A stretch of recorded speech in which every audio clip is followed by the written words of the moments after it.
ជំរាបសួរពួកយើងជាករុណីសិទ្ធិមកពីឯកទេសអក្សរសាស្ត្រខ្មែរក្រុមទី4ថ្ងៃនេះយើងនឹងមកធ្វើបទបង្ហាញស្ដីអំពីការអប់រំបរិយាបន្នចូលរួមលើកកម្ពស់ធនធានមនុស្សនៅសតវត្សទី21ប្រទេសកម្ពុជាបានឆ្លងកាត់នូវសង្គ្រាមនិងរបបប្រល័យពូជសាសន៍ដែលបន្សល់ទុកនូវផលវិបាកយ៉ាងច្រើនក្នុងសង្គមដោយរាប់បញ្ចូលទាំងកុមារកំព្រាស្ត្រីមេម៉ាយព្រមទាំងប្រជាជនមានពិការភាពដោយសារគ្រាប់មីននិងគ្រាប់មិនទាន់ផ្ទុកដែលសេសសល់ពីសម័យសង្គ្រាមក្រៅពីនេះពិការភាពផ្សេងទៀតបណ្ដាលមកពីគ្រោះថ្នាក់ចរាចរណ៍គ្រោះថ្នាក់ការងារពិការភាពពីកំណើតចាស់ជរានិងមូលហេតុផ្សេងៗទៀតដែលទាមទារឲ្យយើងយកចិត្តទុកដាក់ក្នុងការស្វែងរកដំណោះស្រាយដើម្បីឆ្លើយតបនឹងតម្រូវការទាំងនេះក្រសួងអប់រំយុវជននិងកីឡាចាំបាច់បណ្ដុះបណ្ដាលគ្រូបង្រៀនឲ្យមានគុណវុឌ្ឍិគ្រប់គ្រាន់ក្នុងការអប់រំសិស្សដែលមានពិការភាពនិងសិស្សដែលមានតម្រូវការពិសេសស្របតាមគោលនយោបាយស្ដីអំពីការអប់រំបរិយាបន្នក្នុងយុគសម័យ Digital ការអប់រំបរិយាបន្នជាការផ្តល់ឱកាសដល់ជនពិការនិងសិស្សដែលមានតម្រូវការពិសេសទទួលបាននូវការអប់រំពេញលេញឆ្ពោះទៅរកការកសាងមូលធនមនុស្សស្របតាមយុទ្ធសាស្ត្របញ្ចកោណរបស់រាជរដ្ឋាភិបាលអាណត្តិទី7នេះមុននឹងចូលទៅដល់ការបកស្រាយយើងនឹងពន្យល់អំពីអត្ថន័យនៃការអប់រំបរិយាបន្នជាមុនសិនយោងទៅតាមអង្គការ UNESCO នៅឆ្នាំ2005បានលើកឡើងថាការអប់រំបរិយាបន្នគឺជាវិធីសាស្ត្រសកម្មនៃការឆ្លើយតបដោយវិជ្ជមានទៅកាន់ភាពចម្រុះគ្នានៃសិស្សនិងការមើលឃើញពីភាពខុសគ្នារបស់សិស្សមិនមែនជាបញ្ហាប៉ុន្តែជាឱកាសសម្រាប់ធ្វើឲ្យការសិក្សារបស់សិស្សកាន់តែប្រសើរឡើងឥឡូវនេះយើងមកធ្វើការសិក្សាស្វែងយល់អំពីមូលហេតុដែលនាំឲ្យមានការអប់រំបរិយាបន្នមូលហេតុដែលនាំឲ្យមានការអប់រំបរិយាបន្នគឺបណ្ដាលមកពីកត្តាធំៗចំនួន2ទី1គឺការមើលឃើញសិស្សជាបញ្ហាទី2គឺការមើលឃើញប្រព័ន្ធអប់រំជាបញ្ហានៅពេលដែលសង្គមគិតថា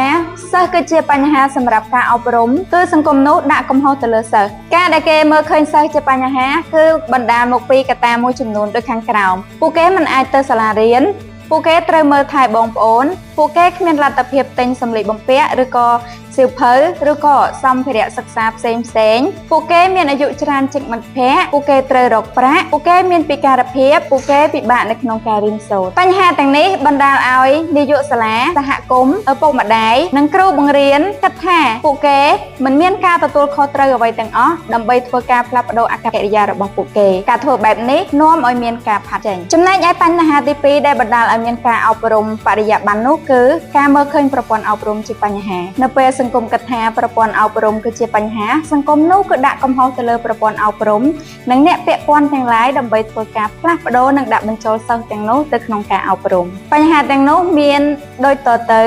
កម្មវិធីសិក្សាមិនមានលក្ខណៈបត់បែនគរុកោសល្យមិនមានលក្ខណៈបត់បែនឪពុកម្ដាយមិនចូលរួមសាលារៀនមិនងាយទៅដល់ខ្វះឧបករណ៍ជំនួយខ្វះសម្ភារៈសិក្សាគ្រូបង្រៀនមិនទទួលបានការបណ្ដុះបណ្ដាលក្នុងការធ្វើការជាមួយភាពចម្រុះបញ្ហាទាំងនេះជាការជួយដល់ការដាក់បញ្ចូលសិស្សដែលងាយបាត់បង់ឱកាសនៅពេលដែលយើងបានស្វែងយល់អំពីមូលហេតុដែលបណ្ដាលឲ្យមានការអប់រំបរិយាបន្នរួចមកយើងក៏បានរកឃើញនៅដំណោះស្រាយធំចំនួន5ដែលទី1ផ្ដល់ការអប់រំមានគុណភាពប្រកបដោយបរិយាបន្ននិងសមធម៌ទី2អភិវឌ្ឍគំនូរប្លង់អគារសិក្សាសម្រាប់ទូទាំងប្រទេសទី3អភិវឌ្ឍសមត្ថភាពនិងគណៈគ្រប់គ្រងសាលារៀនចំណុចទី4ពង្រឹងការយល់ដឹងអំពីគោលនយោបាយស្ដីពីការអប់រំបរិយាបន្នចំណុចទី5ពង្រឹងចំណេះដឹងទូនីតិទំនួលខុសត្រូវនិងការចូលរួមរបស់អ្នកពាក់ព័ន្ធ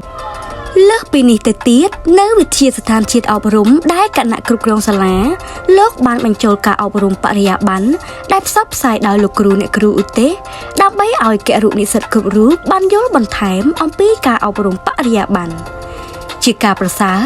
ក្នុងការប្រកបអាជីពជាគ្រូបង្រៀននៅពេលខាងមុខជាពិសេសពេលឃើញពីភាពខុសគ្នារបស់សិស្សមិនមែនជាបញ្ហាចាជម្រាបសួរអ្នកគ្រូមកពីខេត្តណាដែរអ្នកគ្រូ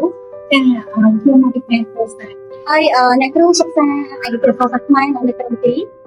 1ចាអ្នកគ្រូចឹងអ្នកគ្រូសុខសប្បាយតើចាសុខសប្បាយធម្មតាចាអ្នកគ្រូចឹងដោយសារតែក្រុមខ្ញុំធ្វើការស្រាវជ្រាវទៅនឹងការអប់រំបរិយាបន្នអញ្ចឹងតែខ្ញុំអាចសម្ភាសអ្នកគ្រូ3សំណួរបានអត់អ្នកគ្រូចាអ្នកគ្រូចាគ្រូចឹងខ្ញុំចាប់ដើមស្រួល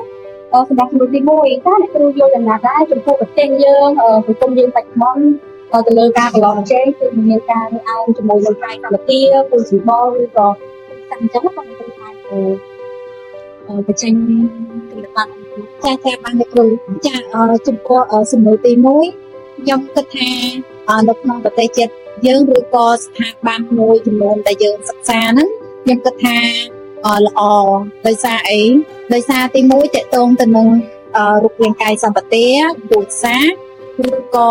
គាត់មកពីស្ថាប័នណាមួយហ្នឹងគឺគ្មានការរើសអើងពីមនុស្សទូទៅទេមានន័យថាឧទាហរណ៍ថាដូចខ្ញុំជាជនពិការម្នាក់អញ្ចឹងលើកដំបូងខ្ញុំទៅធ្វើការនៅហាងមួយគឺម៉ាតអញ្ចឹងទៅមកដំបូងគឺខ្ញុំគិតខ្លួនឯងថាខ្ញុំគឺជាមនុស្សម្នាក់ដែលរូបរាងកាយ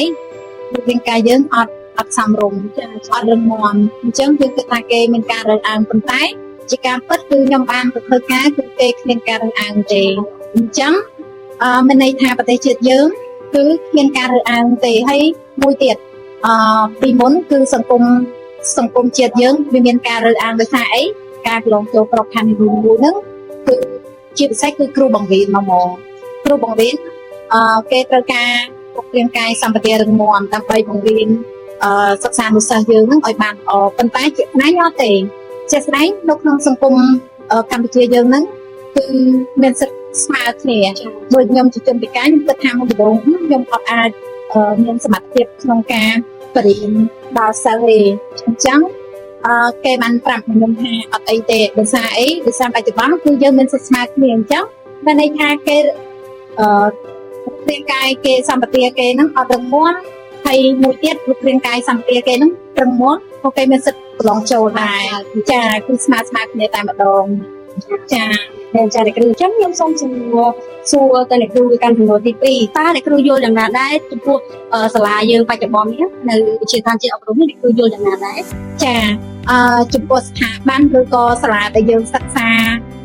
រាល់ថ្ងៃនេះនៅវិទ្យាស្ថានជាតិអប់រំគឺល្អ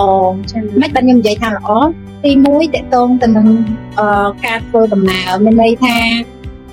ឧទាហរណ៍ថាខ្ញុំមុនដំបូងខ្ញុំត្រូវការរៀនជាន់ទី4ចឹងតែខាងគណៈគ្រប់គ្រងបាសាលាឬក៏ក្រសួងអីហ្នឹងគេឲ្យរៀបចំចំពោះជនពិការមកខាងក្រោមឬក៏មួយទៀតអាចមានចរាយន្តហើយនឹងមានអាចចរាយជំរាលសម្រាប់ជនពិការដែលគាត់អាចធ្វើដំណើរដោយខ្លួនឯងបានចាបន្ទប់ទឹកគឺងាយស្រួលតែម្ដងជនពិការគឺគេដាក់បន្ទប់ទឹកមួយសម្រាប់តាមបាយអញ្ចឹងណាលោកគ្រូគុណច្រើនអ្នកគ្រូអញ្ចឹងសម្រាប់សំណួរទី3នេះដែលហៅថាសំណួរចុងក្រោយណាចាអ្នកគ្រូអញ្ចឹងតើអ្នកគ្រូមានជាចំណាប់អារម្មណ៍ឬក៏បណ្ដាំផ្ញើទៅកាន់បងប្អូនដែលគាត់មានពិការភាពឬក៏មិនមានពិការភាពយ៉ាងណាដែរអ្នកគ្រូអាចផ្ដល់បានបន្តិចបានចាចំពោះសំណួរទី3គឺខ្ញុំមានចំណាប់អារម្មណ៍ចង់ផ្ដាំផ្ញើទៅសិក្សានុសិស្សឬក៏មនុស្សទូទៅដែលគាត់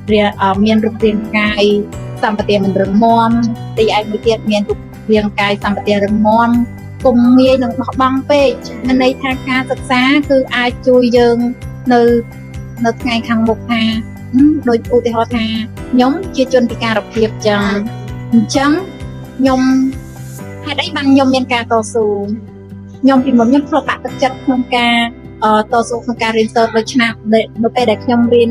ឆ្នាំទី2គឺខ្ញុំបានបាត់បង់ឪពុកម្ដាយអញ្ចឹងខ្ញុំចង់សម្រេចចិត្តក្នុងការបោះបង់ប៉ុន្តែមានមិត្តភ័ក្តិឬក៏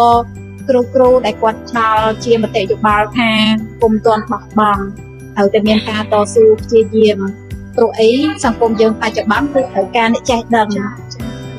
ចាត្រូវការអ្នកចេះដឹងអញ្ចឹងមានន័យថានៅពេលដែលយើងជួបឧបសគ្គអីតិចតួចអីគុំទាន់ឆាប់ចោះចាញ់នឹងវាចា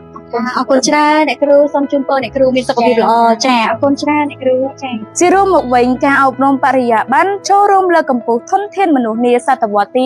21ដោយដំបូងឡើយគឺយើងត្រូវសិក្សាឆ្វេងយល់អំពីមូលហេតុដែលនាំឲ្យមានការអប់រំបរិយាបន្នក៏ដូចជាត្រូវស្វែងរកដំណោះស្រាយឲ្យទាន់ពេលវេលាហើយដំណោះស្រាយនោះទៀតសោតគឺផ្ដើមចេញពីវិស័យអប់រំលោកគ្រូអ្នកគ្រូនៅក្នុងការចូលរួមផ្សព្វផ្សាយចែករំលែកឲ្យប្រជាជនក៏ដូចជាសង្គមជាតិទាំងមូលបានយល់ដឹងអំពីព័ត៌មាននិងសារៈសំខាន់នៃការអប់រំបរិយាបន្នហើយនៅពេលដែលសង្គមជាតិយើងមានការយល់ដឹងនាំឲ្យមិនមានការរើសអើងគ្នារវាងមនុស្សនិងមនុស្សដូច្នេះយើងត្រូវលើកទឹកចិត្តដល់ជនពិការឬក៏ជនមានតម្រូវការពិសេសឲ្យគាត់មានសិទ្ធិនៅក្នុងការចូលរួមសកម្មភាពទាំងឡាយណាដែលពាក់ព័ន្ធនឹងសង្គមជាតិការបកស្រាយទាក់ទងនឹងប្រធានបទ ការអប់រំបរិយាបន្នចូលរួមលើកកម្ពស់ធនធានមនុស្សនាសតវត្សទី21ត្រូវបានបញ្ចប់ យើងខ្ញុំទាំងអស់គ្នាសូមអធិស្ឋានអភ័យទោសនៅរាល់កំហុសខុសឆ្គងទាំងឡាយដែលកើតមានឡើងដោយអចេតនាយើងសង្ឃឹមថាការសិក្សាទៅលើវិធានបទនេះនឹងចូលរួមផ្សព្វផ្សាយការអប់រំបរិយាបន្នទៅកាន់បងប្អូនទាំងអស់គ្នា យើងរួមគ្នាផ្សាយការអប់រំបរិយាបន្នទាំងអស់គ្នាសូមអរគុណសូមជម្រាបលា